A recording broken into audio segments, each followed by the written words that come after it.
Welcome to today's edition of Layoff and Employment News by Employment Boost. Today's date is Friday, April 14th, 2023.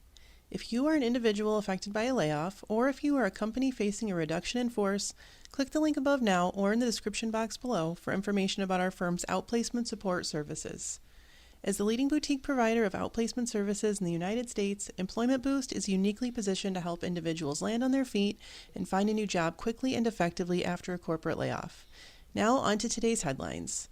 Illinois-based Natural Fiber Welding, which is a material science company specializing in sustainable textiles, is laying off 10% of its staff and says that this is the first time in the company's history that a mass layoff like this has happened.